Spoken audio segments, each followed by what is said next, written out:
이 예배를 통해서 이제 오늘 6월의 마지막 주 예배인데 우리가 정말 6월을 잘 마무리하고 또다시 7월을 시작하는 저와 여러분 되시기를 간절히 소망합니다.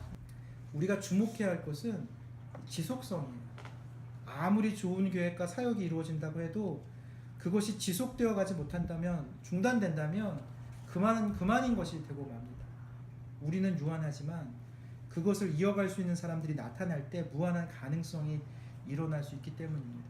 다시 말해서 유능한 재능과 창조력을 보유했을지라도 혼자서는 지속시켜 나갈 수가 없는 것입니다. 누군가는 그것을 지키고 이어갈 사람이 필요하고 함께 해야 합니다.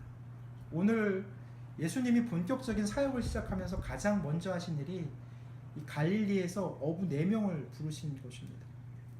보수적인 신약학자들은 뭐라고 얘기를 하냐면 예수님께서 갈릴리로 가신 이유가 이 구약에서 언급한 구원의 확증이라고 설명을 합니다.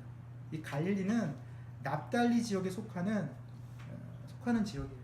그런데 창세기 49장 21절에 이 납달리에 대해서 이렇게 설명합니다. 납달리는 노인 암사슴이라 아름다운 소리를 바라는도다 라고 그렇게 창세기에 기록되어 있습니다. 여기서 이 아름다운 소식이 복음이다 라고 그렇게 해석을 합니다. 그러면서 복음이기 때문에 구원의 성취가 이 납달리를 통해서 이루어진다. 그래서 예수님께서 가장 먼저 가신 곳이 납달리의 갈릴리다 그렇게 해석을 합니다. 그러므로 아름다운 소리를 바라는 납달리 지역의 갈릴리 사람들을 택하신 것이라고 말합니다. 그런데 별로 아름답지 않을 것 같은 그 투박한 어부를 선택하신 이유는 무엇이었을까요? 이것도 역시 구약에 근거한 성취라고 그렇게 설명을 합니다. 예레미야 16장 16절 거기에 뭐라고 되냐면 내가 많은 어부를 불러다가 그들을 낫게 하며 내가 또 많은 사냥꾼을 불러다가 많은 동물들을 잡게 할 것이다. 다시 말해서 예수님이 납달리에 있는 어부들을 염두에 두고 일부러 찾아가신 것이다. 그렇기 때문에 예레미야의 그런 성취의 개념을 통해서 납달리 땅에 그 어부들을 찾아간 거다. 그렇게 말하고 있습니다. 그런데 그 당시 사회의 역사적 배경을 살펴보면 갈릴리 지역은 조금 특별한 지역이었다는 것을 알 수 있어요. 거기가 사실 이스라엘에서는 가장 비옥한 땅이에요.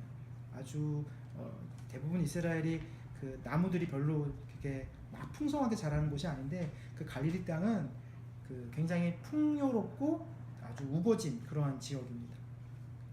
거기가 지형은 굉장히 좁은 지역인데 비옥한 토지를 품은 계곡과 가파른 언덕의 조화로 인해서 농작물의 재배가 잘 되는 그런 땅입니다. 또한 요새로 삼기도 좋은 군사 요충지이기도 합니다. 그리고 고고학적 측면에서 갈릴리가 다른 팔레스타인 지역보다 그 대량의 동전들과 도자기 파편들이 가장 많이 발견되는 그 지역이라고도 합니다. 이것은 갈릴리가 상업의 주요한 지역이었다는 것을 알 수 있어요. 그래서 갈릴리는 로마가 팔레스타인 지역을 지배하고 있을 때 예루살렘으로 가는 길목의 아주 중요한 거점지였습니다. 이 풍요로울수록 어떻게 되죠? 그 지배를 당하면 풍요로운 지역은 다시 말해서 수탈의 지역이에요. 그래서 그 갈릴리 사람들은 이 제국에 대한 반감이 아주 가득한 항상 뺏길 수밖에 없었던 그런 지역이 바로 갈릴리였어요. 자신들을 지켜주지 못하는 그 무능한 예루살렘 정부, 그리고 계속해서 피와 살을 짜내는 그 로마 제국, 그리고 로마 제국의 앞잡이들, 그런 사람들을 보면서 정말 새로운 세상이 열렸으면 좋겠다라는 열망이 가득했던 사람들이 바로 갈릴리에 살던 사람들이었을 거예요. 어찌되었든 예수님이 갈릴리의 어부들을 찾아서 그들을 뭐라고 오늘 말씀하십니까? 나를 따라오너라 라고 그렇게 이야기합니다. 여기서 주목해야 할 것은 오늘 그 안드레, 시몬 이 이름은 헬라 이름이에요. 헬라식 표현입니다. 사실 그들이 부끄럽게 여기고 듣고 싶지 않았던 헬라식 이름으로 마가복음은 그들의 이름을 언급합니다. 마치 우리나라 예전에 일제시대 때 창씨 계명의 이름을 부르는 것처럼 그 수치처럼 이들 역시 이런 식의 호명을 그리 달갑지 않게 여겼을 거예요. 그런데도 오늘 그 헬라식 이름으로 오늘 시몬과 안드레라고 그렇게 부르고 있습니다. 다시 말해서 너가 언제까지 그 로마의 노예로 살고자 할 것이냐, 뭐 그런 뉘앙스가 담겨져 있는 겁니다. 굴욕적인 삶이 아니라 정말로 나와 함께 사람을 살리는 세상을 새롭게 하는 한번 어부가 되지 않겠느냐. 예수님께서 그들의 마음에 불을 당기는 장면입니다. 성경에서는 문자적으로 봐야 하니까 그 감정을 파악하기가 쉽지 않지만 아마 제자들의 마음을 피가 끓도록 예수님께서 그들을 부르셨을 거예요. 그냥 부르지 않으셨을 거예요. 그들이 자신들의 생업을 포기하고 따랐다는 것은 그만큼 갈급했고 염원했던 소리를 들었기 때문이었을 것입니다. 17절을 보면 예수님은 어부들에게 나를 따르라 라고 말씀하고 계십니다. 이 말이 헬라어로 데우테 호피소 무라고 그렇게 표현되어 있습니다. 이 말은 내 뒤에 오라 그런 의미예요. 내 뒤에 서라 그런 의미입니다. 당시 이 제자를 뽑을 때 내 뒤를 따르라, 내 뒤에 오라라는 그렇게 말하고 제자를 뽑는 경우는 없었습니다. 오히려 제자들이 훌륭한 랍비나 스승을 선택하여서 그 아래로 들어가는 성격이 강했기 때문입니다. 나를 따르라, 내 뒤에 오라라는 용어는 일상 언어가 아니라 전투적인 용어입니다. 전쟁 중에 이 적진으로 돌진하면서 뭐라고 얘기를 해요? 나를 따르라. 아, 맞아요. 나를 따르라. 바로 그 말이에요. 오늘 이 말이. 나를 따르라라는 굉장히 투쟁성을 가진 말입니다. 만약 내가 쓰러지면 그 뒤에 있는 너가 나를 밟고 적진을 향해 돌진하라는 의미를 가지고 있는 말이에요. 예수님이 하신 사역 중에 제일 먼저 한 것이 어부들을 불러서 내 뒤에 서라고 하신 것은 사역의 지속성을 이루기 위한 것임을 보여주고 계십니다. 내가 떠나도 그 뒤에 있는 다음 사람이 또 그 다음 사람이 이어나가야 한다는 것을 오늘 예수님께서 말씀하고 계십니다. 대부분의 선각자들처럼 자신이 두각을 드러내서 사람들에게 집중되는 방식이 아니라 제자들을 부르시고 함께 사역을 하며 공동체의 가치와 방향을 공유했다는 것은 굉장히 의미가 있습니다. 그것은 상황이나 사람이 바뀔지라도 공동체의 사역은 중단되지 않고 계속되어 나가야 한다는 것입니다.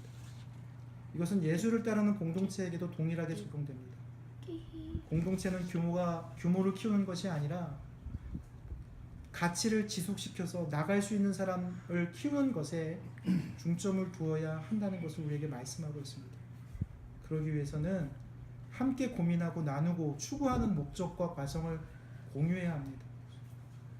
더욱 우리에게 희망을 주는 말씀은 예수님이 어부들에게 오늘 사람을 낚는 어부가 되게 하겠다라고 그렇게 말씀하고 있습니다. 우리 이 말 많이 들어봤죠? 식인종. 사람을 낚는 어부가 되겠다. 이 구절은 뭐 할 때 가장 많이 쓰죠?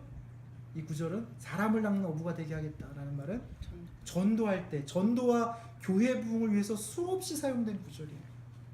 지옥과 같은 세상 바다에 빠져 허우적거리는 사람을 복음의 그물을 던져서 구원해야 한다고 우리는 귀가 따갑도록, 저도 어렸을 때부터 그런 얘기를 많이 들었습니다. 그래서 사람을 낚는 어부가, 전도자가 되자고 우리는 많이들 외치고 들었습니다. 하지만 잘 생각해보면 낚는다라는 표현은 물고기의 입장에서는 그리 좋은 표현이 아닙니다. 요즘 말로 낚였다라는 말을 쓰잖아요. 낚였다라는 속어는 상대방의 꾀임에 당했다라는 부정적인 의미로 사용됩니다. 물고기는 물에서 살아야 하는데 그물에 걸려서 낚이는 순간 물고기는 죽음을 맞이하게 되는 것입니다. 그렇다면 사람을 낚는 어부가 되겠다는 말은 잘 살고 있는 사람들을 그물에 걸리게 하여 죽음에 이르게 하겠다는 말이 되는데, 좀 비약일 수도 있지만 그것은 맞지 않습니다. 여기서 사람을 낚는다는 표현은 제가 앞서서 말했던 전투 용어인 나를 따르라 라는 말하고 지금 연결되는 그런 단어입니다. 갈릴리 사람들을 못살게 굴고 피를 짜내어내는 정부 관료들과 로마 지배자들을 그물로 포박하겠다라는 의지라고 볼 수 있습니다. 사실 새로운 의견일 수 있지만 저는 그렇게 생각합니다. 그물은 심판과 정의를 위한 도구입니다. 아까 제가 예레미야 16장 16절에 사람을 낚는 어부, 나오고 또 뭐가 나옵니까? 들짐승을 사냥하는 포수의 비유가 나오는데 사실 이 비유는 악한 무리들을 심판과 징벌을 하겠다는 의미의 구절입니다. 선한 사람들을 그물로 건져낸다는 게 아니라 악한 무리들을 징벌하겠다는 의미예요. 그렇기 때문에 이 사람을 낚는 어부가 되겠다는 것은 선한 사람들을 구원해내겠다는 의미가 아닙니다. 더더군다나 쿰란 문헌에 보면 어부들은 불의의 자식들을 사냥한다라고 쓰여져 있습니다. 우리가 가진 바른 가치와 정의의 그물로 부패와 탐욕으로 가득 찬 자들을 건져 버리겠다라는 표현입니다. 물이 썩기 전에 걷어내야 한다는 아주 굉장히 전투적이고 투쟁적인 말씀입니다. 그 말을 들었을 때 항상 수탈당하고 빼앗겼던 울분과 그 제국주의의 반감을 가졌던 그 어부들은 그 말을 듣고 마음에 정말로 불이 당겨진 것입니다. 생업을 포기하고 그래 나를 통해서 세상이 달라질 수 있다면 정의가 회복될 수 있다면 그래서 예수 공동체에 뛰어들 수 있었던 것입니다. 공동체의 자산은 어찌 보면 가슴 뜨거움이 아닐까라는 생각이 듭니다. 그런 뜨거움이 공동체를 운동력 있게 만들고 움직이게 합니다. 하지만 그런 뜨거움은 오랫동안 지속시킬 수 없어요. 한계에 봉착하면 그 뜨거움은 금방 식어져 버리게 됩니다. 예수님 역시 그것을 너무나 잘 알고 계셨어요. 그래서 12명이라는 사람들을 부르시고 계속해서 가르치시고 살아내고 함께 느끼고 함께 바라보았습니다. 그래서 계속해서 그 공동체가 이어갈 수 있도록 하셨습니다. 예수 공동체는 이어감이었던 것입니다. 바로 그 사역이 세상을 새롭게 하고자 하는 열망을 지속시킬 수 있었던 근간이 되었습니다. 그래서 서로 지치지 않도록 열정이 식어지지 않도록 또한 함께 이어갈 이들을 불러 다 같이 할 수 있도록 지속적으로 우리 주춧돌 모임이 이어가지길 간절히 소망합니다. 기도하겠습니다.